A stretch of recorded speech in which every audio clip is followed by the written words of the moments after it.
안녕하세요. 이 광화문 앞에 모인 수많은 인파를 보면서 저는 이 문제가 어떤 기독교의 문제도 아니라고 봅니다.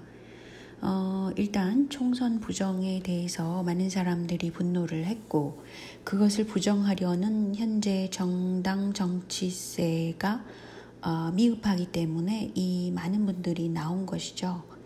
그래서 어떤 의미에서는 그 좌우의 문제가 아니다. 이 총선 부정은 이래서 모인 사람들이라고 봅니다. 그리고 거기에 플러스된 것이 아스팔트 우파들이 나왔는데 보통 아스팔트 우파들은 과거에도 그 박근혜 시절에도 보면은 전경련과 삼성이 후원금을 댔어요. 그런 역사가 이렇게 있습니다. 그런데 이제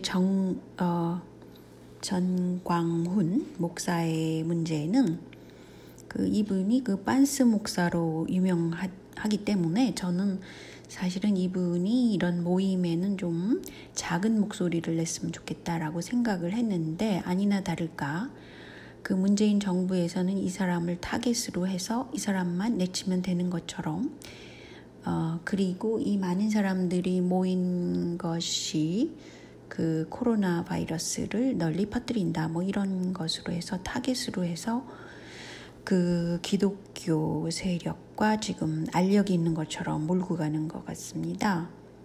그런데 사실은 그보다 더 심각한 문제가 내재되어 있는데 이것을 덮고 가자는 것이라고 볼 수 있어요. 왜냐하면 전광훈 목사의 이 손을 보세요. 어떤 사인이라고 생각하는데 이분도 그 품에 중에 하나인 그런 분이라고 그렇게 페이스북에서 말하는 분이 있더라고요. 근데 타당성이 굉장히 높다고 봅니다. 그러니까 서로 다른 그 세 좌파의 문재인, 이 우파의 전광훈을 대상으로 해서 친다라는 이 구도가 굉장히 심플하게 마련된 것은 하나의 큰 세력이 하나인데 거기서 좌우로 갈려서 서로 싸움을 하는 그런 구도로 가고 있다라고 보는 사람이 있어요. 근데 그렇다는 것을 제가 알려드리고요. 그래서 전광훈 이 사람은 하나의 아이콘이긴 하지만 과연 이 대단한 그 모임을 가진 이 광화문의 모임 가운데 이 전광훈 목사가 이끄는 힘이 이 광화문에 밀집된 것은 결코 아니라고 보기 때문에 이 문제가 심각하다고 생각하는 거죠. 중요한 것은 8월 17일이 휴일이 됐다고 그러잖아요. 한국은. 그런데 이때가 김경수 지사의 형사 재판 날짜가 8월 17일이었다고 그래요. 근데 임시 공휴일로 지정되면서 재판이 9월로 넘어가게 됐다고 합니다. 그렇다면 2심 선고가 10월 정도에 나오게 되고 이때 이제 항소를 하게 된다고 합니다. 그렇다면 경남도지사가 그 자리가 그 권석이 되지 않기 때문에 내년 4월에 있는 보궐선거에서 그 새로운 경남도지사를 선거로 그렇게 찾을 이유가 없다는 것이죠. 즉 김경수를 살리기 위해서 8월 17일을 임시 공휴일로 지정됐다. 이렇게 보는 사람이 있어요. 그런데 이런 식으로라도 해야 한다는 것은 하나의 잔머리다. 이런 잔머리는 기존의 어떤 정부를 능가하는 것이다. 이렇게 말하는 사람이 있는데 김경수 이 사람이 어떤 사람이냐. 아시다시피 드루킹이 대선 한 달 전 킹크랩 100대를 동원했잖아요. 100대, 자그마치 100대를 동원해서 문재인을 선출시킨 부정선거를 총괄한 사람이 김경수라는 거죠. 근데 김경수 이 사람은 제수이신지 아닌지는 확실하지 않지만 확실한 것은 가톨릭 신자인 겁니다. 그래서 저는 이 사람도 제수이시라고 생각을 했었어요. 그런데 김경수가 드루킹한테 한 말 중에서 삼성이나 네이버를 건드리지 마라 이런 말을 했다 그래요. 그러니까 완전한 삼성 사람인 것을 보면은 이 사람의 위치가 얼마나 그 한국을 이끄는 삼성공화국에 중요한지, 어쩌면 차세대 리더로 이 사람이 지목됐는지도 모르겠어요. 왜냐하면 2018년 차세대 리더 정치인을 시사 저널은 삼성계입니다.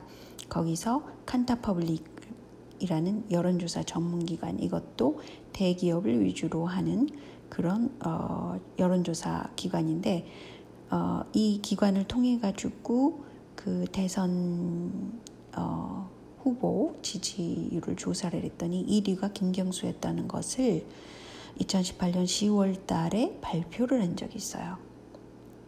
그러니까 얼마나 삼성으로서는 이 김경수를 밀어주고 싶고, 문재인도 당연히 짝짝꿍이 맞아서 김경수를 밀어주고 싶겠습니까? 왜냐하면 삼성에 대해서 대항하는 사람이 이제껏 보면은 이재명이었잖아요. 그러니까 얼마나 좀 껄끄럽겠어요. 그런 생각에서 이 김경수를 구해내야 되겠다라는 일념이 있을 겁니다. 문재인 정부에서는. 그런데 사실은 문재인 정부의 가장 큰 문제는 현재 무엇이냐 하면은 강원도 도지사를 이용해 가지고 이 중도의 그 중요한 역사를 덮어버리고 매몰 비용이 몇천억이 든다 이런 식으로 하면서 그 레고랜드를 기어코 하겠다는 쪽으로 어떤 그 대책을 시원하게 내놓지 않잖아요. 중도 문제도. 그러면서 동시에 이렇게 한국의 그 차이나타운을 16개인가요? 이렇게 짓는다고 그러고, 춘천에도 이렇게 거대한 중국 복합문화타운이 조성된다고 그러니까, 이거는 그 국토를 완전히 중국에 넘긴다는 입장이기 때문에, 이 문재인이 아무리 제수이시라고 해도 너무 중국 쪽으로 기운 그런 정책을 쓰지 않나 라는 생각을 많은 사람들이 하게 되는 것이죠. 그리고 심지어는 외국인 취업자 숫자도 이렇게 보면은 갑자기 월 200만 원에서 300만 원을 받는 그런 중국계 외국인 근로자들이 많아졌는데, 이것은 그 급격하게 최저임금 인상을 했기 때문이다 이렇게 보는 사람이 있고, 어쨌든 한국인들이 이렇게 취업을 못해서 지금 문제가 되는데도 불구하고 이렇게 외국인 근로자 수를 늘렸어야 되느냐 이런 문제가 있는 것 같아요.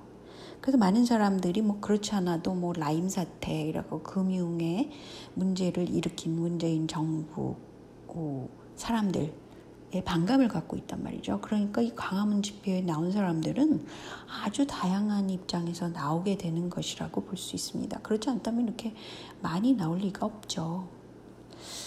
그리고 또 한 가지는 제가 지난 동영상에서 미국의 정당 정치를 망친 것은 오히려 국회의회에 있는 사람들을 대우를 높이 보수를 해주고, 그래서 하나의 유대인들의 자금을 많이 그쪽으로 보냄으로써 사람들이 국회의원의 직업을 놓치지 않으려는 그런 입장에 있는 사람들이 미국의 양당 정치에 많다 이렇게 말씀드렸잖아요. 마찬가지로 한국도 똑같은 사정을 가지고 있다고 볼 수 있는데, 스웨덴과 비교를 한 거를 이렇게 보세요. 오른쪽이 스웨덴이고 왼쪽이 한국 사람들입니다. 근데 아무리 한국이 모든 것을 아파트 평수도 넓게 하고 그렇긴 하지만, 이런 식으로 비서관을 9명이나 두고 연봉도 GNP에 600억 그런 것들, 그리고 회기 중에 골프도 하고 근무 시간도 자유스럽고 이런 전용 주차 공간도 있고 이런 식으로 일들을 제대로 안 하면서 이렇게 많은 그 혜택을 받는다는 것은 큰 문제가 있다고 일단 생각하게 됩니다. 그런데 제가 주시하는 거는 뭐가 있느냐? 지금 박원순 시장이 전 시장이 그 죽음을 당했는지 자살을 했는지 아니면은 아직도 살아있는지 뭐 이런 세 가지 중에 하나겠죠. 그런데 그분이 사라지고 난 다음에 어떻게 그 쉽게 잊혀진 듯이 하다가 서울시는 정책적으로 자신들이 추진했던 것을 계속하고 있습니다. 그래서 퀴어 축제를 9월 달에 열린다. 이런 문제가 지금 있는데요.